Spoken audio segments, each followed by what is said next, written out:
Here's a project I think is pretty cool. Hopefully you will too. It's epoxy into limestone. The way I understand it, Vectrix gives us a couple different ways to do it. If you got V-Carve, you're kind of stuck to using the measure and inspect span and contour properties. Aspire, we'll get into that in a second. With that, you go into measure and inspect, click on the span and contours, and click on each individual vector and write down the value that's in the area section into a spreadsheet. And every one that's going to be that color, you're going to need to click on it and write those down in the spreadsheet. The concept with Aspire is a little bit different.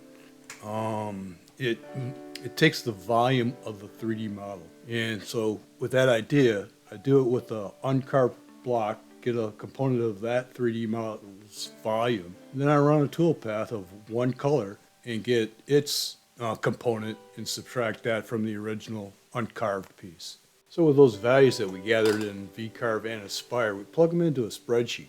I created this one, but Rob Sandstrom, he's got an excellent spreadsheet and explanation on how to do the calculations for how much volume. And a link will be provided in the bottom of the description of this video.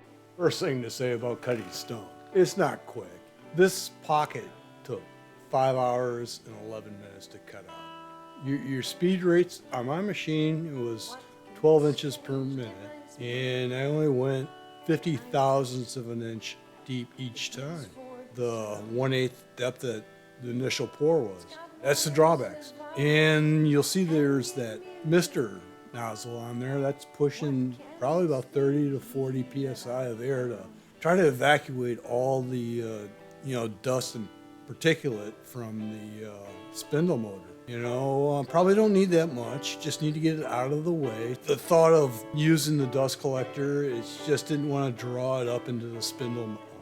These are the things that I was concerned about, and I'd be happy to hear anybody else's expectations or experiences. But the cuts came out pretty good. There was one problem where the looks like I have a angle on my 60-degree V-bit. It's not 60 degrees. You can see that in the final product where the text is got like dog bones on the end of it. Each corner is a little rounded. So I'll address that, but you can't see it in the long distance. At this point, I took the slab off the machine and sanded. I started out with 120 grit orbital sanding and worked my way up to 240, but hitting 150, 180, 220, and 440. You can see there's a little bit of bleed into the stone, but personally, I'm still amazed that these CNC machines can do stone and epoxy and do acrylic. Metals I've seen done. I haven't done that yet, but sure like to see what everybody else can come up with out of stone and epoxy or other stuff. Good luck, man.